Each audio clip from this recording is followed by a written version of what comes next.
Morning America, bracing for impact. Hurricane Florence barreling toward the East Coast right now. The potentially catastrophic Category 4 storm with winds topping 140 miles per hour closing in. The new images right inside the eye of the hurricane. What could be one of the worst storms to hit the East Coast in decades. More than 1 million people preparing to evacuate. Hospitals clearing out right now. Officials warning of life-threatening storm surge, flooding, and winds. Our team spread across the zone with the latest. ABC News exclusive. Donald Trump Jr. one-on-one out on the campaign trail for the midterms and slamming the anonymous official who wrote the op-ed blasting his father's administration. What he's saying about fears his father could be impeached and his own role in the Russia investigation. Are you scared that you could go to jail? Fall from grace. New details about CBS Chair Les Moonves's departure as he faces sexual abuse allegations. Why the disgraced executive may still get a huge payout. And sonogram surprise. The lifelong Texas A&M fans in for a huge shock. Why this hand symbol may be the ultimate baby betrayal. Live in Times Square, this is GMA with Robin Roberts, George Stephanopoulos, and Michael Strahan. And we certainly do say good morning, America, and thanks for joining us on this Tuesday morning, a day of remembrance of what happened 17 years ago, the 9/11 terrorist attacks. That's a live look at the memorial at Ground Zero. There will be ceremonies there, ceremonies at the Pentagon, also Shanksville, Pennsylvania. President Trump is going to speak there this morning. We are going to honor the moment of silence later in the program, but we do want to start with Hurricane Florence. It is a growing threat right now. I want to show you the satellite video showing it from space. And it is already a major hurricane heading straight for the Carolinas. And take a look at this. Hurricane hunters tracking this massive storm, and that's a look at the center of it. So here's what we know right now. Florence is a Category 4 hurricane with top sustained winds of 140 miles per hour. Governors in Maryland, Virginia, North Carolina, and South Carolina have declared states of emergency. More than 1 million people are under evacuation orders, and 1,600 National Guard troops are on standby in the affected areas. Those massive evacuations are already underway. Our extreme weather team is spread out across the storm zone. We're going to start with Ginger, who has the latest on the storm's path. Good morning, Ginger. Good morning, Michael. I'll be headed into the storm zone, but I've got to show you this. The storm is still more than 900 miles to the south and east of the coast. It is moving west-northwest. It has those max sustained winds of 140 miles per hour.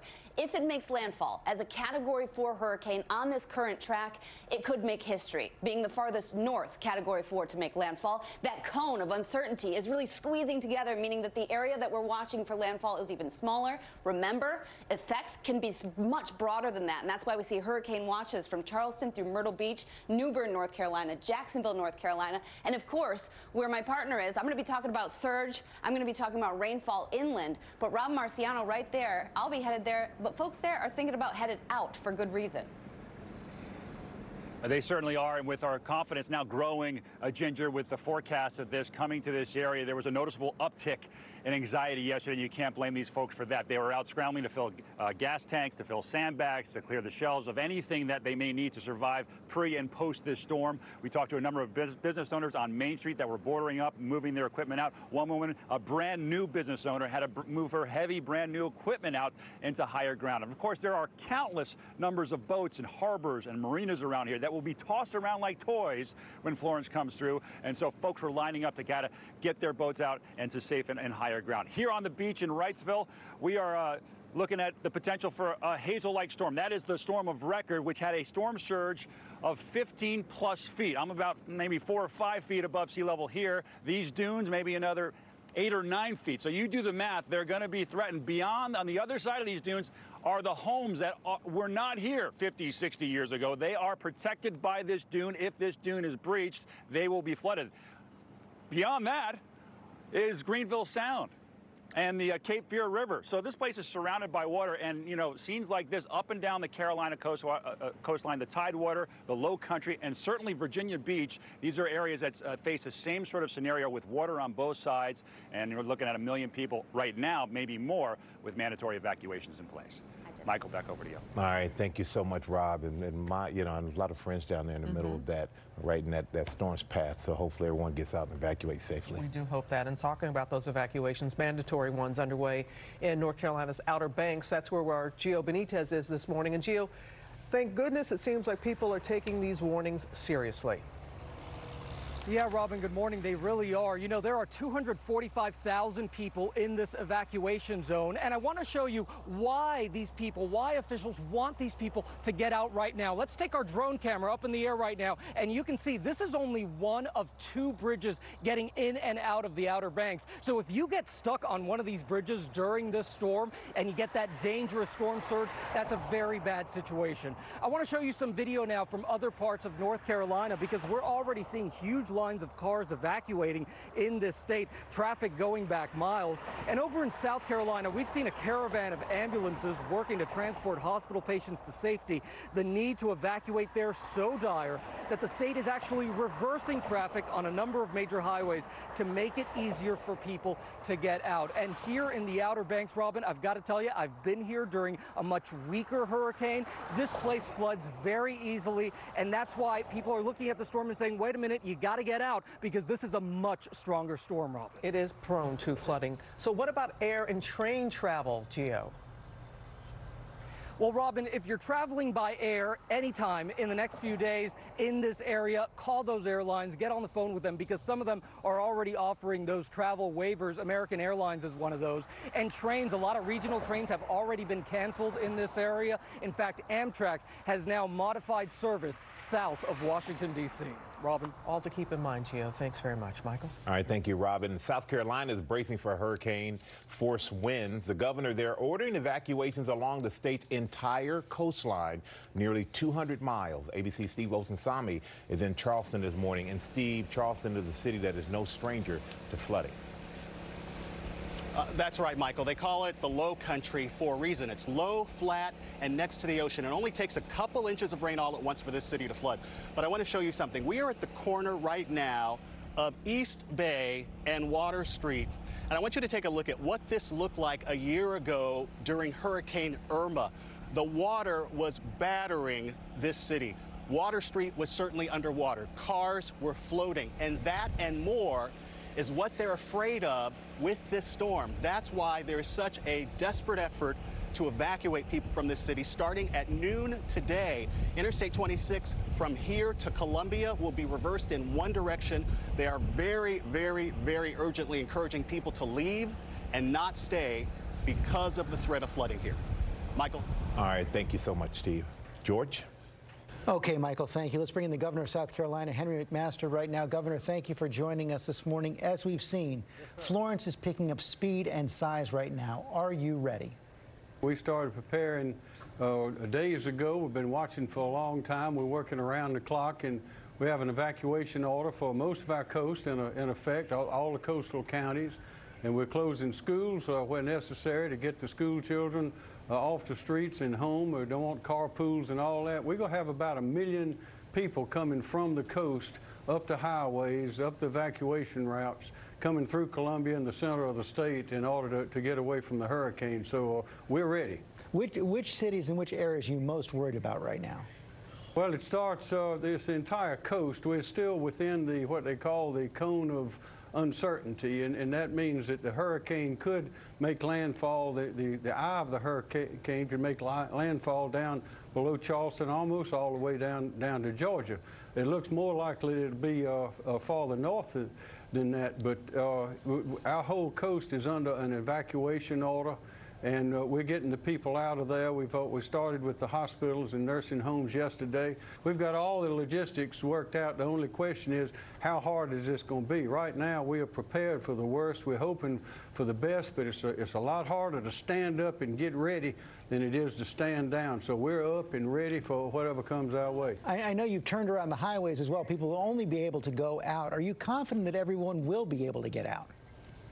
Yes, if they follow the evacuation routes and use those highways. We have 4 big highways leading from the coast. As of noon today, they will all be going, all lanes will be open only in one direction, that is away from the coast. We don't want to gamble with a single South Carolina life. We want to be sure everybody's safe. This might be inconvenient for some people, but we can worry about the inconvenience later, but right now we're worried about lives and property. You had such terrible flooding for Hurricane Irma last year. What's your biggest fear right now?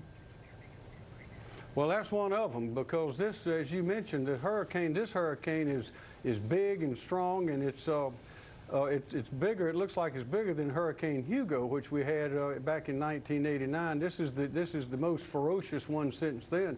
But predictions are that when it gets to the coast, it's going to be moving slow, so it'll be dumping rain on us and North Carolina. When these hurricanes come, there are always people who just want to hunker down. What's your message to them? That's not safe. I'd rather be safe than sorry. Right now, we're expecting a big hit, wind, rain, and a high tidal surge. It may be 10 feet above ground level in some places, and we want the people to get out and get safe. And we are thinking of all the people of South Carolina. Governor, thanks very much. Thanks, sir.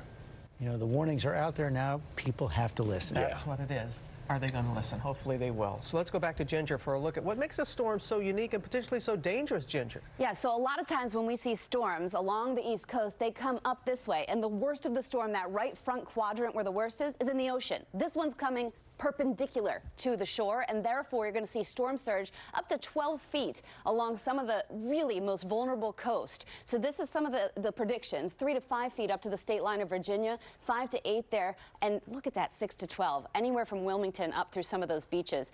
But it's not just that. Guys, I feel like I am going to go there tomorrow. Landfall happens late Thursday night through early Friday morning, and I'm going to be there through at least Monday because of this. The storm doesn't move. This could end up having potentially more than 2 feet of rain. Robin and George. Oh, incredible. All right, Ginger, thank you. Ginger. We're going to go to Washington now and our exclusive interview with Donald Trump Jr.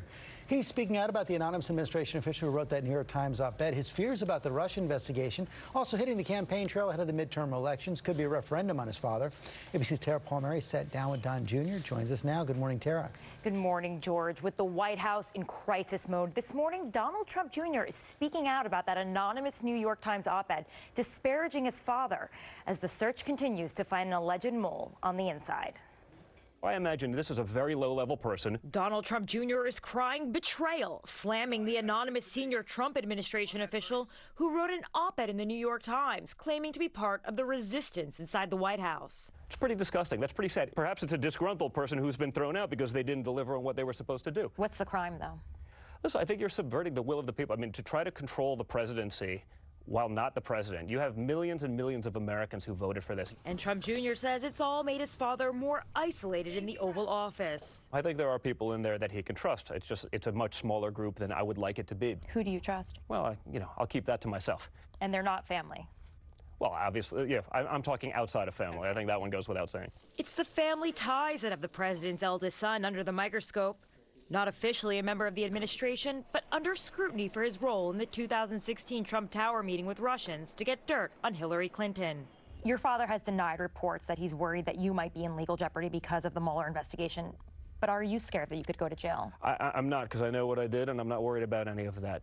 That doesn't mean they won't try to create something. I mean, we've seen that happen with everything. But, again, I'm not. But some say that Mueller has been successful. He has an indictment of Manafort. He has a plea deal from Cohen. He has Papadopoulos sentenced. He's got a litany of close associates of your father's under investigation. All for things that happened way before they were ever part of any campaign. So if they get Manafort on a 2006 tax charge, again, I understand that they are trying to get my father, and they'll do anything they can to get that. Unfazed by the scrutiny, Donald Trump Jr. has become a prominent voice on the campaign trail, speaking to conservative fears about being allegedly silenced by big tech companies like Google. You have Google that controls 91% and change of the searches in the world. We don't know who controls the algorithm. We don't know who's doing what, but they're using it to influence the decision-making process. Google has said that they do not use an algorithm that favors one party or another. if they're only filtering content from one side and they're not doing it on the other, or they're sort of pretending to do it on the other, and it's happening time and time again, and there's only one side complaining about it happening. In a statement to ABC News, a Google spokesperson said search is not used to set a political agenda, and we don't bias our results toward any political ideology. We continually work to improve Google search, and we never rank search results to manipulate political sentiment. Trump Jr. says the November midterms will inevitably be a referendum on his father, one where historical odds suggest Democrats could win back the House. And he worries that could spell political catastrophe for his father. So our people, the MAGA people, they have to turn out, they have to get out and vote, and I think we can break history. President Trump has said that if voters don't go out and vote Republican, that it would lead to his impeachment, that they're basically letting him be impeached. Do you agree with that? I think without question, because, you know, the reality is the Democrats play by different rules than the Republicans do. Donald Trump Jr. tells me he plans to be out on the campaign trail extensively between now and Election Day as one of his father's most popular surrogates. When I asked him about his own political future and whether he might join the White House, he didn't rule it out. But, guys, he said he's wary of even more intense media scrutiny. And, Tara, when you question him about it, he seemed almost resigned to the idea that Robert Mueller could take action against him. Right. He seems to accept the fact that this investigation is not ending and that Mueller will not stop until he possibly... Okay, Tara Palmer, thanks very much. Spain, our chief White House correspondent, John Karl, as well. And, John, you had the first White House briefing yesterday since the Woodward book came out, since that anonymous op-ed in the New York Times, and you were pressing Sarah Sanders about President Trump's call for the Justice Department to go after the New York Times. Let's take a look. Does he really think that the federal government should contemplate action against a newspaper for publishing an article? I think it's less about that part of it and whether or not somebody is actively trying to undermine the executive branch of the government. John, you went back at that several times, but they couldn't come up with any grounds for a criminal investigation. Yes, she was asked over and over again, what crime would the Justice Department be looking into? What crime did either the op-ed writer or the New York Times potentially violate? She finally said, look, I am not a lawyer. It's up to the Justice Department to look into that and to make that determination. But again, no indication as to what. And by the way, the president has also talked about retribution against Bob Woodward and mused about changing the libel laws. So it's not limited to the op-ed. Meantime, John, on North Korea, the president continues to praise Kim Jong-un, but that seems to be at odds with new evidence developing about their nuclear program and even what his national security advisor is saying. It sure does. It was striking to hear her talk about a very warm and positive letter that the president received from Kim Jong-un, and she said that they are working on coordinating another meeting. Meanwhile, John Bolton made it very clear that he does not think that there's any potential with this yesterday. Okay, John Karl, thanks very much. Michael? All right, thank you, George. And now I'm going to go to a little golf, something George knows a lot about. Yeah. And a putt that had fans and players on the edge of their seats. Take a look at this. That's former PGA champ Keegan Bradley with a 20-foot putt on the 6th hole of the final round of the BMW Championship. It just sitting there, yeah. Wait for it. Hey. About. That never happens. Stop teasing us. And Bradley eventually went on to win the championship. It's his first tour victory in more than 6 years. So congratulations to him, and that's a dramatic fashion way to win. No, it never happens when we're on the course. All right, let's get back to Ginger. The latest on the tropical storm that is a threat for Hawaii. Yes, Olivia now headed right there, and it looks like up to 15 inches of rain, even 20 inches in some spots, waves up to 20 feet. Your local weather in 30 seconds. First, though, the Tuesday Trivia, sponsored by A Simple Favor. 5 days ago, my best friend Emily went missing. My wife is a very private person. You go poking around, you're gonna find something terrifying. I didn't realize you guys were so close. She's like a beautiful ghost. When Emily elects not to tell us something, it's best not to ask. She came straight from hell. A Simple Favor, rated R, Friday. Well, today we're starting off very foggy. We've got this weather boundary draped across the area, so that could bring us an isolated chance for a few thunderstorms this afternoon. But keep the umbrella handy. High temperatures today around 80, and of course keeping a close eye on major Category 4 Hurricane Florence as that storm continues to march west. Landfall still expected late Thursday night over the Carolinas, early Friday morning. But here at home, watch out for fog at the bus stop this morning. 82 with an isolated storm later this afternoon. New details about CBS Chairman Les Moonves' departure after those sexual abuse allegations. He may still get a payout, and we're going to tell you what his wife's co-hosts on The Talk are saying this morning. And a social media scam. The woman accused of pretending she had a firefighter husband out on the front lines collecting thousands in money and supplies. How to know if you're donating to a real cause. Come on back.